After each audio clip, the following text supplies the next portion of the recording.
Good morning, students. So this is the last part of our chapter life process, where we have discussed about nutrition, discussed about respiration, then we have discussed about the transportation. Now the last part of life process, that is the excretion. This is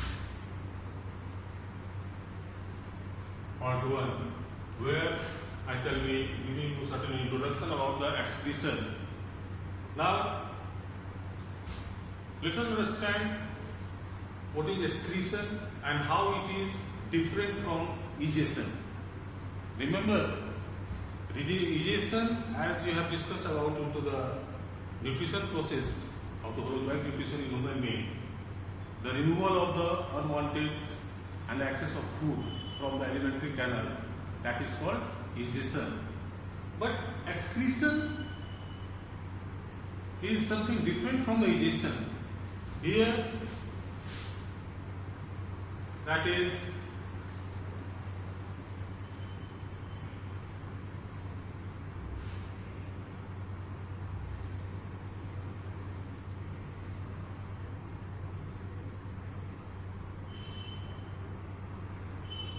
your metabolites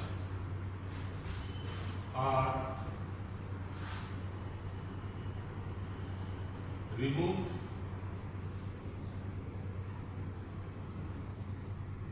from the system in the form of gas or urine. Urine may be in the form of liquid, in the solid urine also there in some of the animals, what we will discuss in this chapter later on. So now, metabolites, what are these? So let us first understand what are the metabolites and how or why they are needed to be removed from the system. Remember,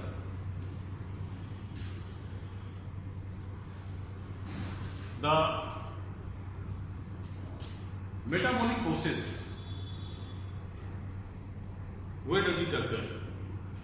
Metabolic process occurs within the cell when, after nutrition, the absorbed food, they reach into the cell for the assimilation, as we have discussed about the assimilation into the utilization of the food. Now, the assimilation involves two parts.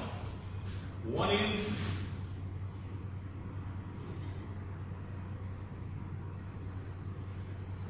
catabolism and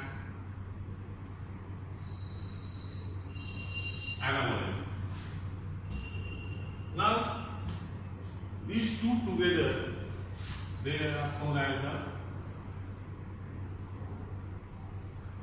metabolism.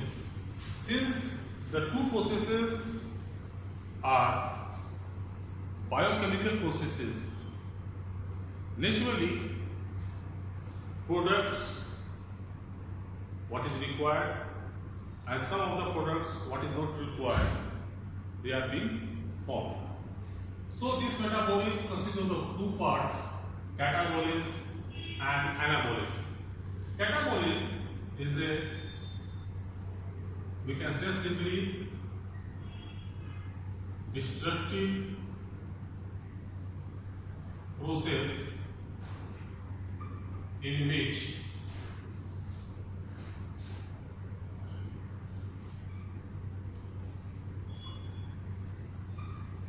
carbohydrates, fats, and sometimes proteins, when there is the deficiency of these two in our food,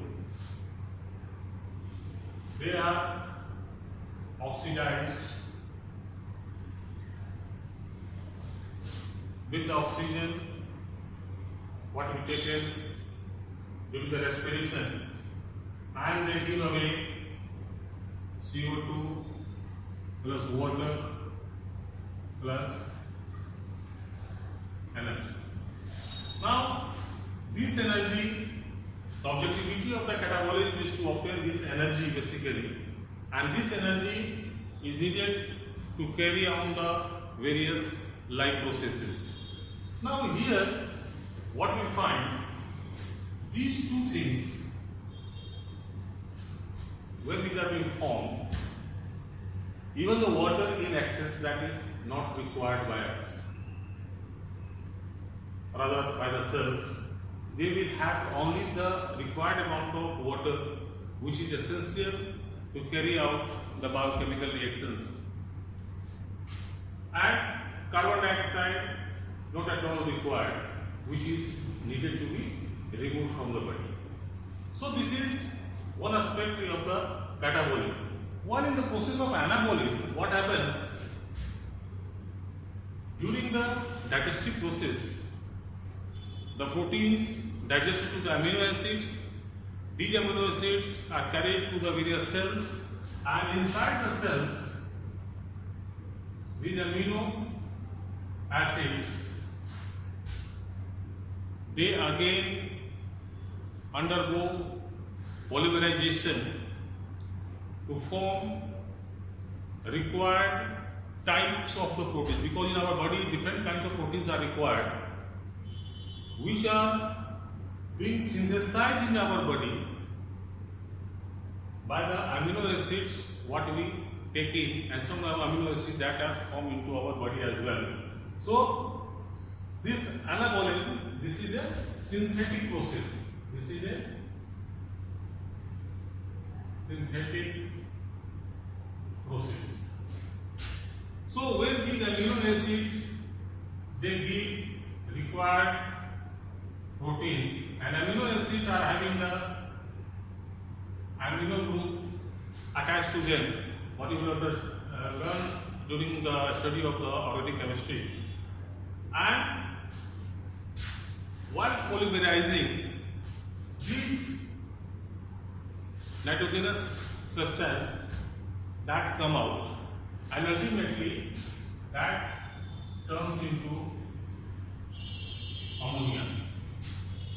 Ammonia, this will cause corrosion to the cells, cells will damage, and that's why this is not required in our body. So naturally, this ammonia is needed to be removed from our body, and this nitrogenous, simply we can call it now nitrogenous substance. These nitrogenous substance, how they will be removed from the body? That will depend upon the different organisms living into the different conditions. Like those animals, especially the aquatic ones, they will give away in the form of ammonia itself, while some of the animals we don't consume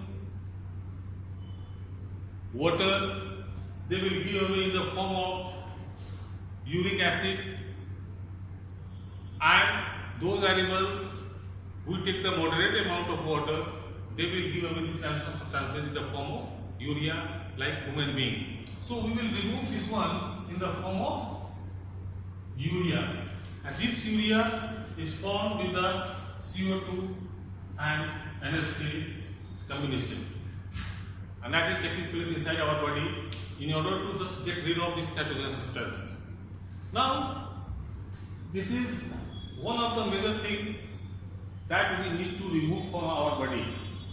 Now, apart from this ammonia or the nitrogenous substance, many more metabolic products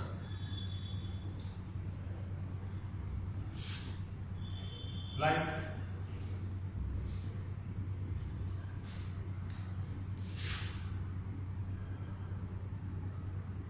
minerals in the form of salts when they are in excess. Obviously, remember that is the excess quantity. Whatever excess quantity is there, that is being removed. Then hormones, after their function, they are needed to be removed from our body. Then excess of water. In fact, our body or the body of any living being cannot hold substances, even useful, in the quantities more than the required. So whatever excess quantities of the substances like minerals or the salts are there in our day-to-day food, even the excess of water, that cannot be held by our body and that has to be removed from our body. So simply, excretion means the removal of the metabolites and the excess of salts, hormones and the water from our body in the form of urine, that is called excretion. So now, to understand the mechanism of excretion, we will first understand, before prior to that, as I told you, that protein anabolism that gives away ultimately ammonia. This ammonia is highly dangerous. Less dangerous is uric acid, which is insoluble in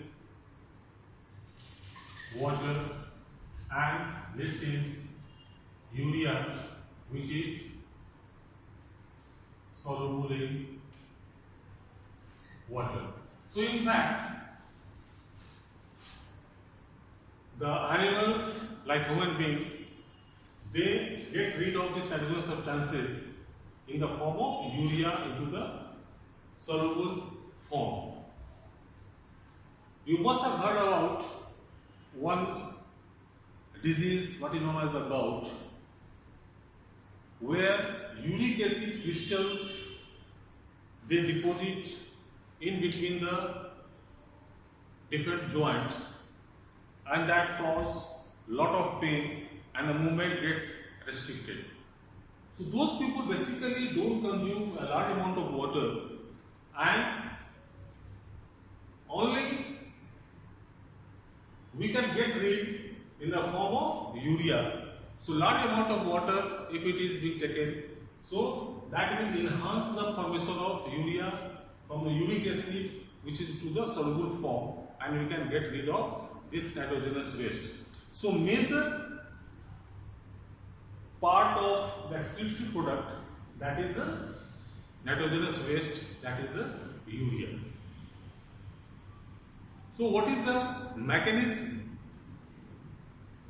how it is being removed from our body, we will discuss into the next part of this lesson. So thank you for today.